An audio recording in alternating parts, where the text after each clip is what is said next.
Oh, just right up to the podium. Can I give you this note? I'm sorry, what's that? Can I give you this note? Can you give that to me? Mm-hmm. No. If you have something you want to tell me, you'll be allowed to speak to me. Okay. Okay.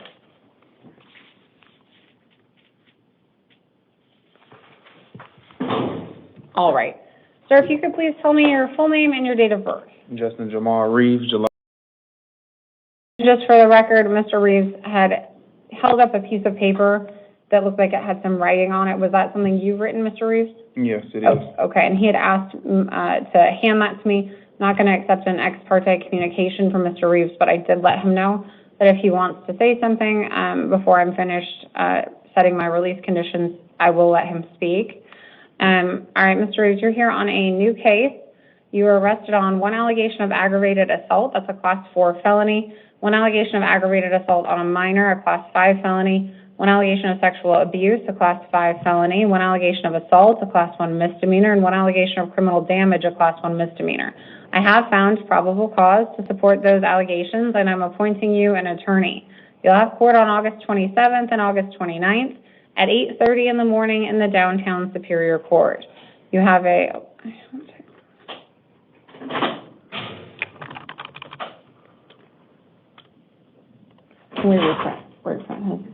You have a $50,000 secured appearance bond. I'm also ordering, as is required by law, that should you post that bond and be released, that an electronic ankle monitoring device be installed prior to your release from custody, and that you comply with pretrial services restrictions as to when you can leave your home and where you can go.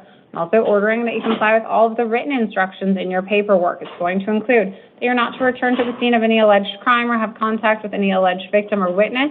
You're not to possess any weapons, and you must obey any terms of any orders of protection that have been issued or may be issued. Now, what would you like to say, or did you have any questions?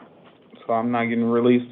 Correct. Well, you're being released on a bond, so you need to post your bond to be released. I don't get paid till next week or so, something like that. I'm going to lose my job if I don't go to work. And I do have something to say. I just graduated my DV class. I did my 28 weeks. And I got that released on August 15th through Sage Counseling, and I got that completed. And also, she told the attorneys that the stories wasn't true, so am I able to be released on my own recognizance? I'm not sure what you mean that she told attorneys that the story wasn't true. The detective who came to the house and came and got me, she told them that it wasn't true. She told my mom. Oh, you're saying the alleged victim told the detective that this wasn't true? Yes. Okay. I don't have any information to support that in front of me right now. Well, this is my fourth time coming here within this year, and then the charges has been dropped every 4 times I have came. Well, this is something that's alleged to have occurred on August 18th, so just recently. Right. So you couldn't have been here 4 times on these same charges. I was here last month for the same thing, and then I just got off for unsupervised probation August 15th for October. It's the 4th time that I haven't had charges pressed on me, and I'm here still. Right. You couldn't have been here on these charges last month because the allegation is that this just happened. Right. Those charges are dropped. What is dropped? The other charges I was here for from the same alleged victim. Okay. The mother of my children. Right. So that doesn't have anything to do with my determination here today. Okay. All right. Any other questions? I'm just saying I'm tired of getting called the police on me, and I'm not doing nothing. And then she come and don't press the charges on me. What else do I supposed to do? Right. Well, for the time being, you're not to have any contact with her. So hopefully that will solve that problem. Okay. All right. Thanks, sir. All right. No OR either? No.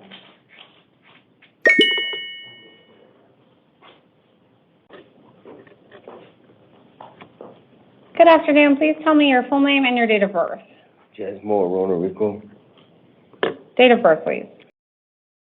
Thank you. I have here a new case. You're arrested on one allegation of sexual assault, a Class 2 felony, one allegation of kidnapping, a Class 2 felony, one allegation of tampering with evidence, a Class 6 felony, one allegation of criminal trespassing, a Class 6 felony, one allegation of assault, a Class 1 misdemeanor, one allegation of disorderly conduct, a Class 1 misdemeanor. I have found probable cause to support those allegations, and I'm appointing you an attorney. You'll have court on August 27th and August 29th at 8:30 in the morning in the downtown Superior Court. I also did read the victim impact statement prior to coming into court.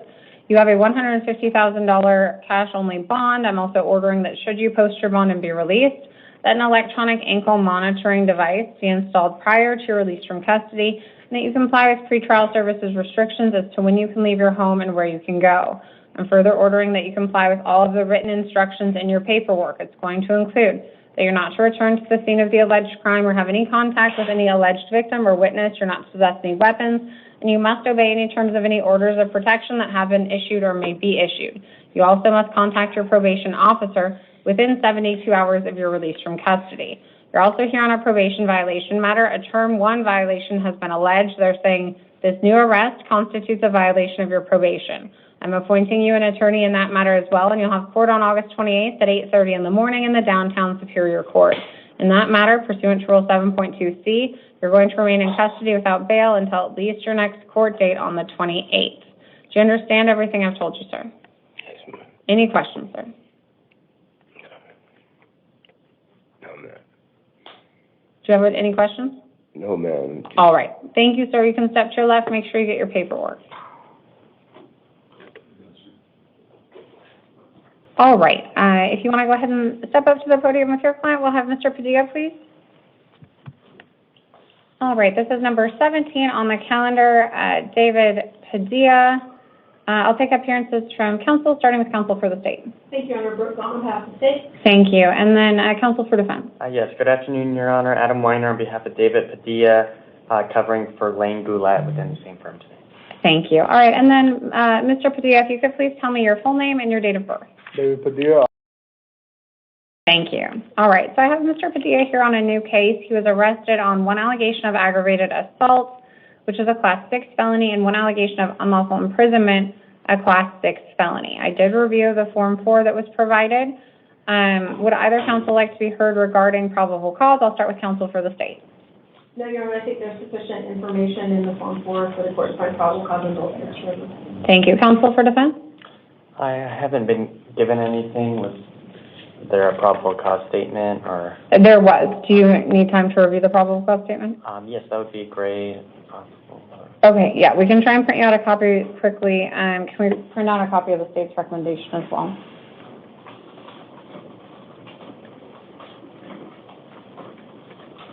All right, we'll take a brief recess to allow defense counsel to review the Form 4 and the probable cause statement, or in the state's recommendation.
able to have a moment with them, Your Honor? Or? It's like one minute, because we have to get going. Okay.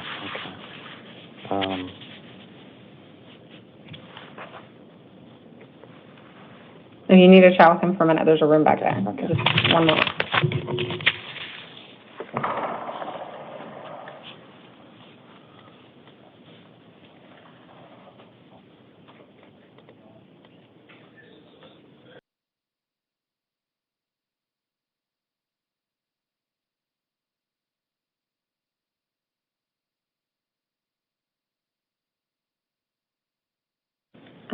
Mr. Padilla has rejoined us.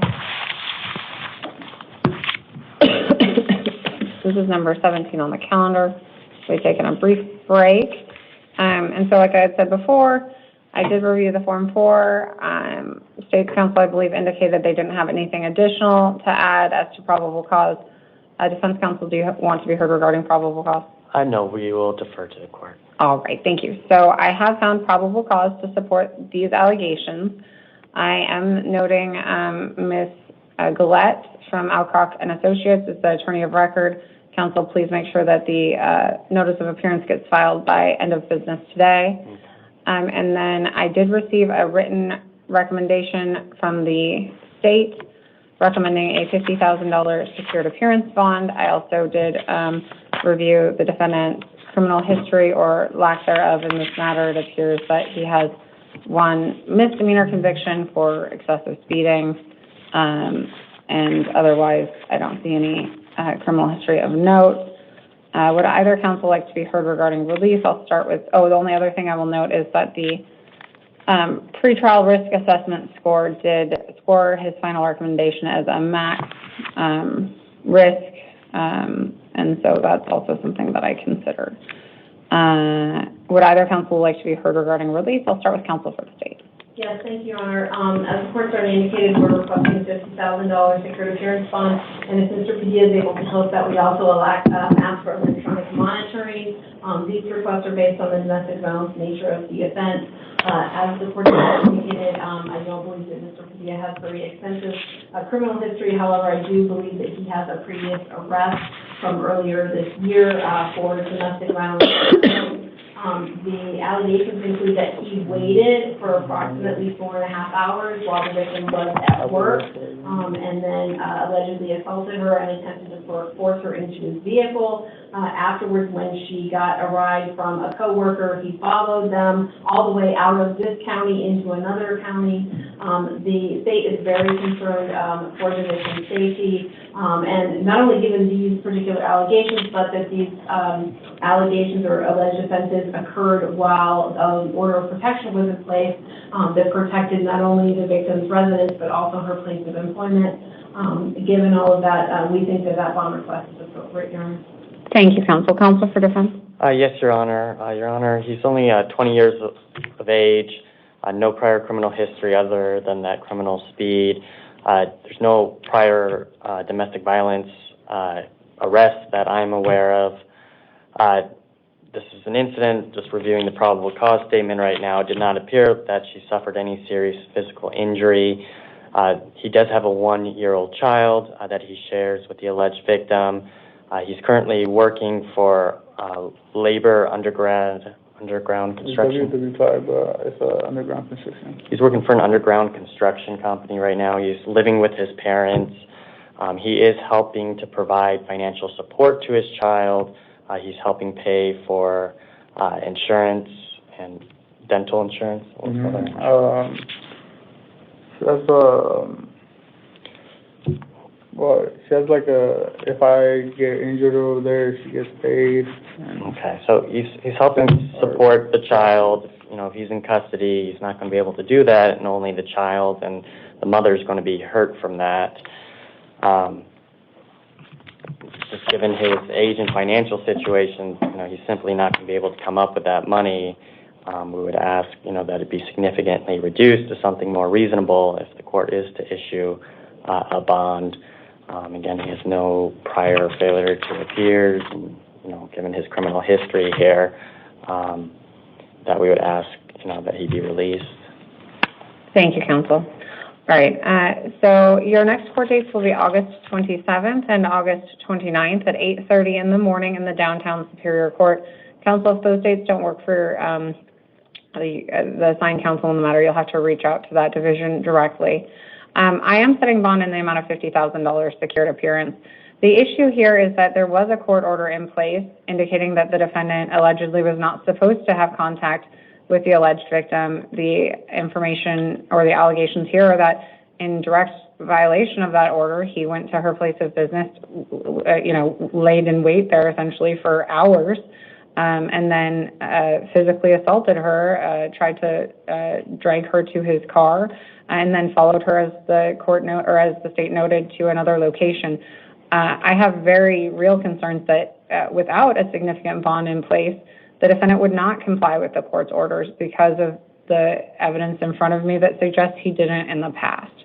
So I am setting bond in the amount of $50,000 secured appearance. I'm also ordering that an electronic ankle monitoring device be installed prior to his release from custody, and that he comply with pretrial services restrictions as to when he can leave his home and where he can go.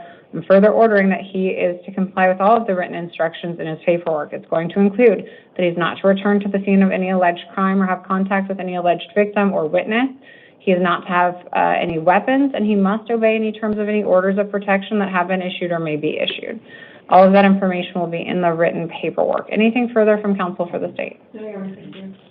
You have proof and stuff that she has prior, not listened to the restraining order, and she's come to my house, and it's not other than her. Nothing further, Anything Your further, Honor. counsel? Nothing further. All right, thank you very much. All right, that will conclude our hearing. We'll print a copy of that release order now. And thank you to both counsel for being here. Thank you. All right, this will conclude the 2 p.m. initial